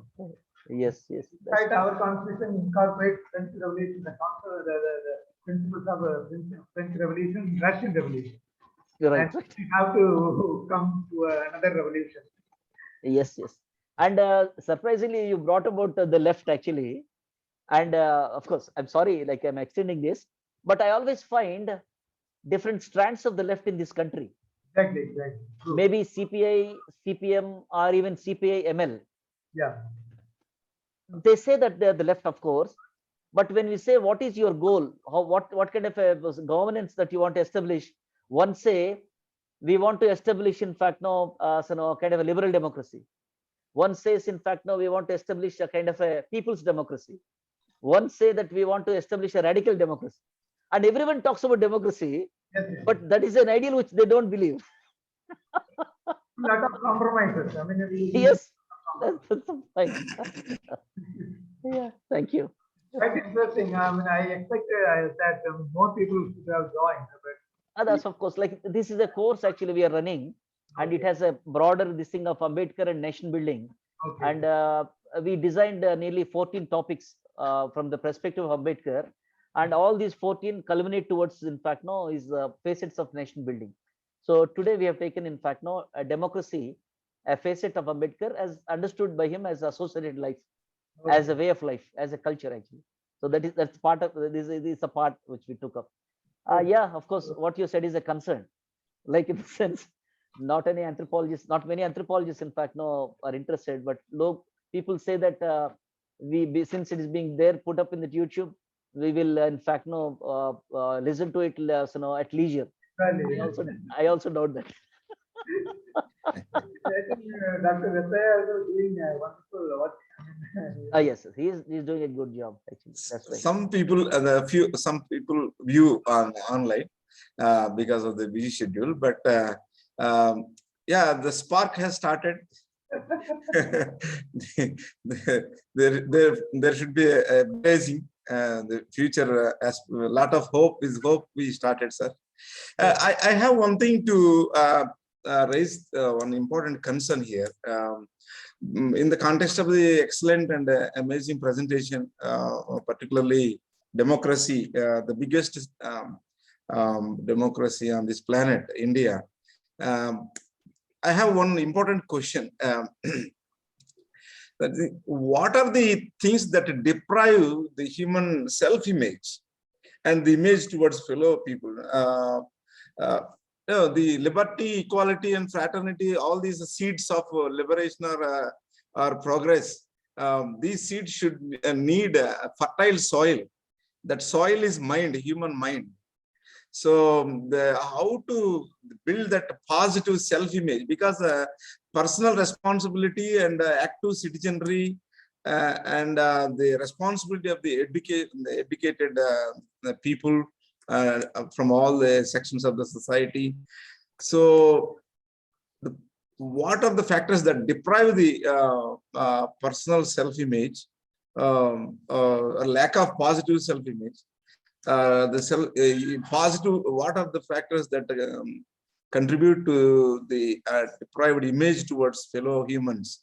If these two questions are answered, I think reflexive citizens and active citizenry and personal responsibility and respect for humanity and all those things really. So is there any response for this question? I'll just quote Satya, right? Quote Ambedkar, but he says, equality will be of no value without fraternity or liberty. Yes. It seems that the three can coexist only if one follows the way of the Buddha. Yes, that's true. Yeah. So we need, I mean, basically we need to have the value that when you talk about the self-image and so on. Unless we lose the value, basic human value, Yes. what Buddha and I mean other great leaders they subscribe. I mean, the true democracy, meaningful democracy will not be possible. That is right. Yeah. Yeah. Thank you. And coming to the lack of it, actually, I would rather put the onus on the enculturation process that we have in this country. Actually, see. In the talk we talked about, Ambedkar talked about the glorious democratic tradition that India has. Democratic procedures have been invented in this country, which of course we talk about right now. Indus civilization itself is a democratic civilization. It has in fact the Gana system, which we call as Ganatantra, as a republic. Basically, proto-democratic republics were there in this country. And in this country, like in a sense, we have the what do you call the elected kings were there, like Vaishali. Kings were elected actually. So such democratic monarchies were also there actually. Like we were also talking about the procedures of democracy, including secret ballot system has been invented by the Buddhist Sangha. The parliamentary procedures, like how a motion should be adopted, how it should be discussed, how it should be concluded, all these things have been there. But then Ambedkar asked the question, why the hell this great tradition, civilization has gone to the dogs? He wonders. And that is where he premises that the Brahminical caste system, basically, it has reversed. That's why he also says that, I reiterate, the existence of caste is the standing denial of democracy in society. So the point is, like, in a sense, democracy is an attitude of mind, actually. It itself is an attitude of mind. Democracy is, in fact, doesn't come on its own. The democratic attitude actually should be cultivated. And at the same time, undemocratic, unequal, like in fact, like in a sense, inhuman attitudes were also encultured because of, in fact, this Brahminical culture and then the system of caste. And each person, we don't blame individuals. That's why Ambedkar says it is not the persons who practice caste. It is their enculturation. That's what he says. It is their enculturation which makes them that what they are doing is right. They feel that what they are doing is right, and what they feel that what they are doing is pious. It is the religion, in fact, no, which has asked us to do this. So therefore, Ambedkar said, you will have to put that peg on the enculturation process. Unless those things are not, tackled, the kind of, like, in a sense, personality that is developed always should be a personality which glorifies inequality, which in fact no promotes say injustice, which doesn't in fact no like encourage a kind of a fraternity. And as Dr. Gregory said, Ambedkar also found fault with that word fraternity. He said the French word the French use the word fraternity. He says that I feel it is inadequate. And Ambedkar felt that the word fraternity is so it has a patrilineal kind of a patriarchal kind of a sense. He says it denotates only males. Rather, he promotes a word called as comity, C-O-M-I-T, a comity, as a gender neutral kind of a word. One. Then he says that, like, in a sense, fraternity, like, in a sense, he also says that it is an inadequate word for explain. He uses the word, the Buddhist word called as Maitri. Maitri, in fact, no, is much more kind of a deeper in its meaning and purpose. But at the same time, he wants morality actually to be the guiding principle.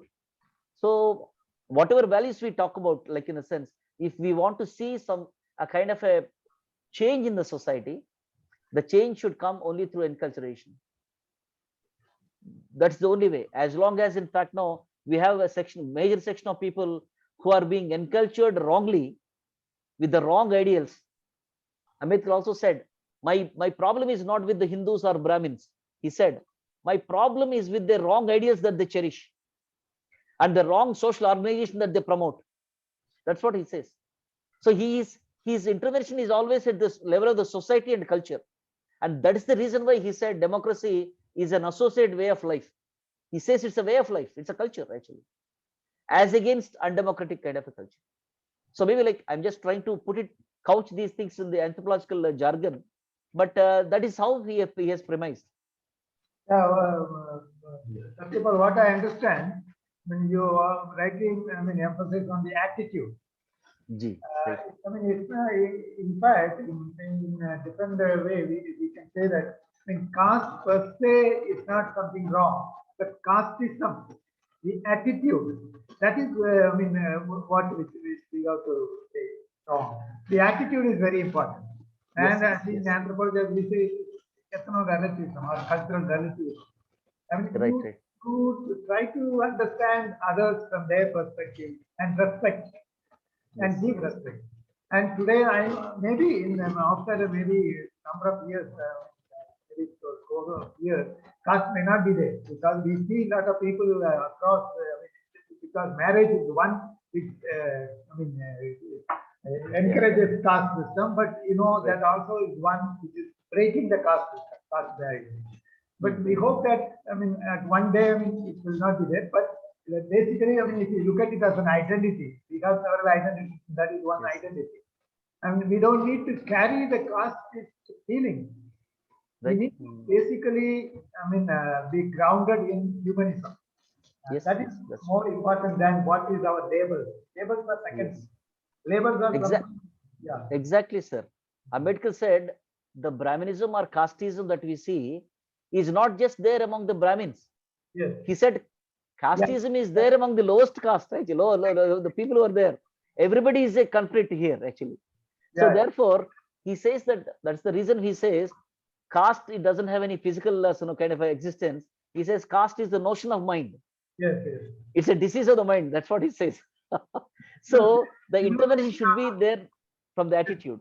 Similarly, patriarchy, it is not something which is in the males alone. There are very many males who are not patriarchal, but there are women who carry the patriarchal attitude. They can want to be within the system. So that is true. But Ambedkar, in fact, because I'm talking about Ambedkar says generally, like, in a sense, the feminists, they look at men as their enemies. But Ambedkar says it is neither the men nor the women who are the players over here. Both are slaves of the ideology. Yes, That exactly. patriarchal ideology. That is where we need to resolve the issue. That's what he says. Yes, exactly. Wonderful, wonderful, sir. Thank Okay. you. Yeah. Yeah. We have being anthropologists in India, and we have a huge responsibility to come up with anthropological applications to address this serious problem. Recently, we had a National Applied Anthropology Congress, and the keynote speaker was also feeling very bad about the caste as a major problem that India is facing, but it is not addressed seriously. So he was casting a vision. Professor Appadurai, Arjun Appadurai was casting vision. What anthropologists can do to address this perennial serious problem caused by the caste system. Being caste movements are consolidated, and bringing solidarity within the castes of a particular people groups is not wrong, but bringing humanity and promoting universal human values, universal human rights, that is the need of our so that people who are in each caste group or in each people group, there are people who are illuminated towards the humanity, being humans, turning human beings into being humans. That is the mission of applied anthropologists. In that process, this education on attitude and education on building the positive self-image, this responsibility is given to some motivational speakers. But whereas anthropologists should dominate this field, I think they are the make people who have added advantage to enter this motivational industry, and cross-cultural competencies and all those things has to play a huge role in building a nation. I just want to make an intervention. Sometimes we also become ethnocentric. That we have to be the top players and the others should be eliminated. We should That's right. Yes. allow other Yes, yes, yes. That I'm attitude has talking been about there, responsibility. I'm not talking about anthropological ethnocentrism. No. Yes, yes, it has also been there. If you look at, in fact, no, the kind of a disciplinarian ethnocentrism has been there, and that competition has also. I think so. We need to overcome that actually. That advantage is there, but how brilliantly we articulate and they solve the problems, that's where I think need to make a lot of, yeah. There are still certain areas where we have not, in fact, not treaded upon actually. Many areas that we have not, entered. So we need to enter that particular thing actually. But when you say that there is nothing wrong with the caste, but the problem with the casteism, the very structure of caste, in fact, no, has been built in such a way that caste, they exist based on the mutual repulsion. The very existence of caste, basically, mutual repulsion has been there. And then, as Ambedkar, in fact, no, in his very first paper, as a 24-year-old, third semester student in Columbia University of Anthropology. So he was saying that, in fact, no, the caste and gender inequalities, they go together. His very first thesis actually on that particular thing, in his presentation of paper at the Golden Visor Anthropological International Conference, he said castes in India have been, in fact, no, based, they have originated based on the oppression of women, and they endure based on the oppression of women. So these two things basically, like in a sense, he said the real liberation of women in this country is not possible without annihilation of caste. So that has been a very great insight actually, and how the caste psychology makes each caste makes itself into a kind of a compartment where, like in a sense, it makes into a pool of isolation actually.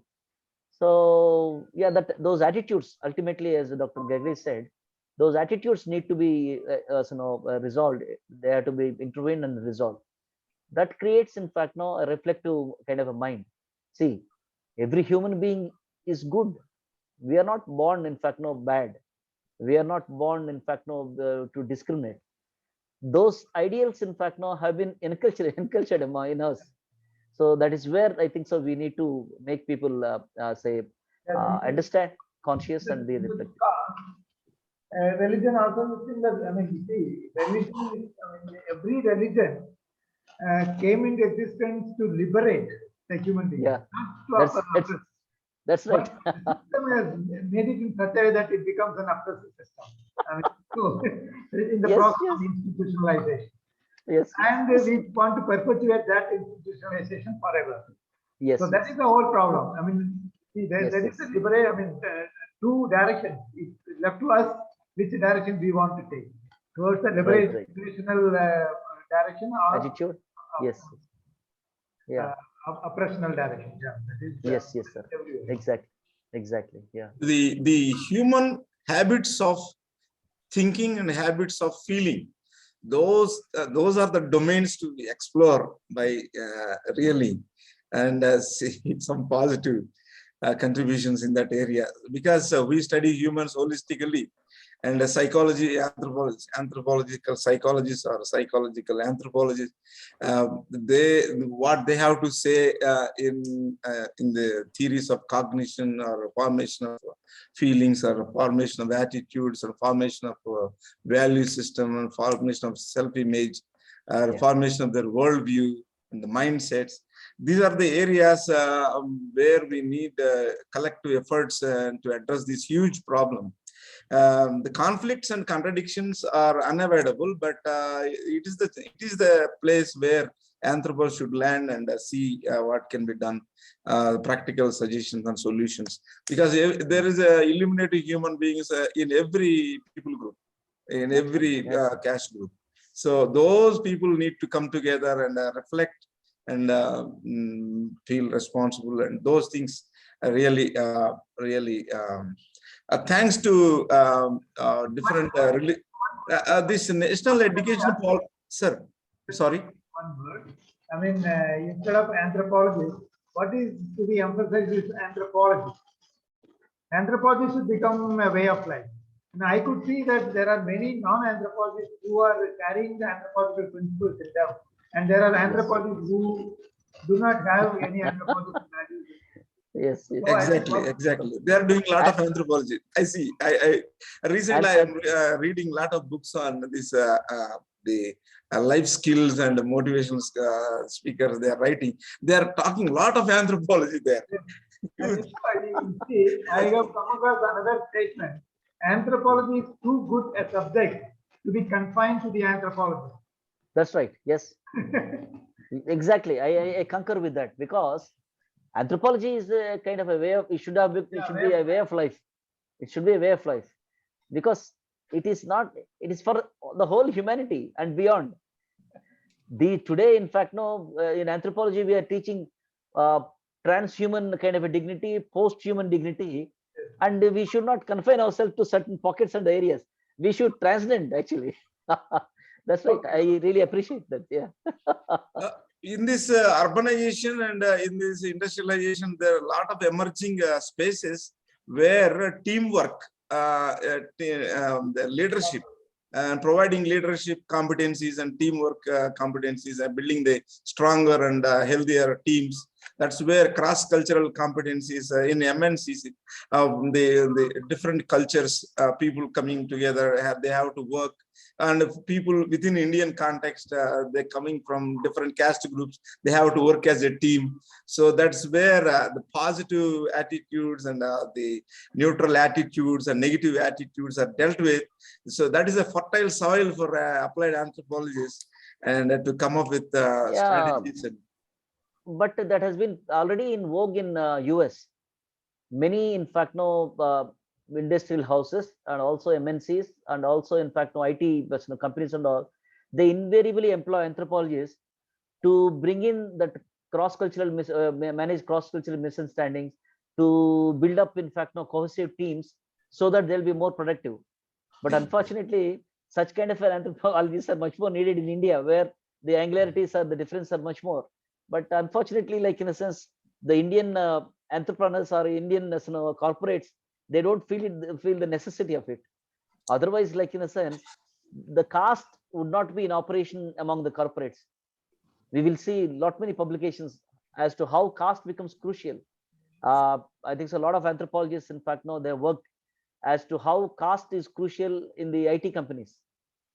There are a lot of studies in, I can find at least 20 studies, more than 20 in IT companies in, say, Bangalore, Hyderabad, and Chennai.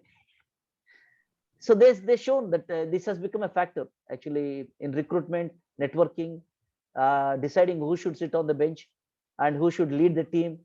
So when they try to perpetuate these kind of these things and all, I don't know, like in the sense, what are the prospects? In more than 23 universities in America, they had to introduce, in fact, the aspects of casteism among the Indians who are there in the US. So that shows how, in fact, this has become proliferating, and wherever we go, we carry that cultural baggage. So the point is, arena has been changing. If it is today the IT company, tomorrow maybe some other this thing and all. But that idea of, in fact, that sincere and what do you call like honest, in fact, say intervention should happen.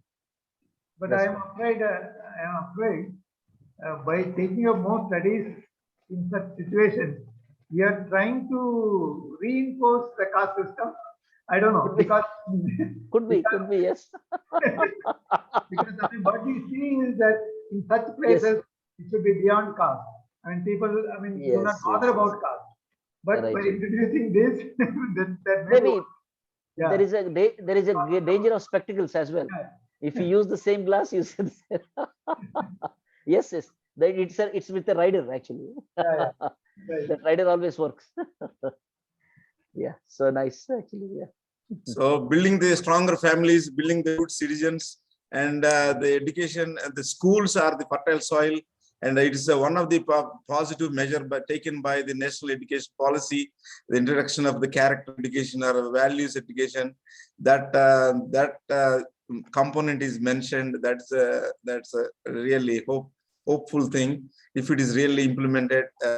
But again, anthropological involvement in promoting this values education and curriculum development, and that is a huge important task, because the next generation are shaped in the school. So the enculturation and the attitude education and the positive worldview formation, those are the responsibilities of the healthy parenting and building stronger families and good neighborhoods.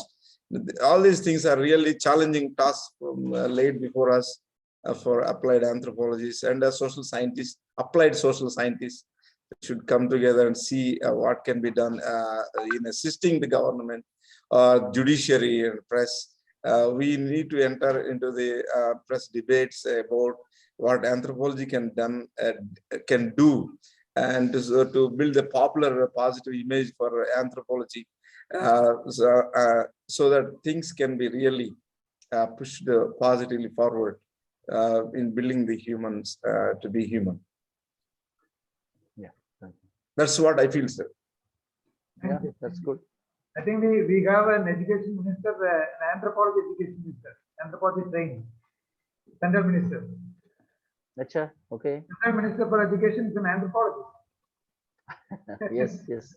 Sir, I did not get. The Central Minister for Education is an anthropologist. Yeah. But we need to visit him and talk to him, have a nice discussion. Yes. Sir, make sure that we will meet him and help him. Yeah, we have already honored him. Okay.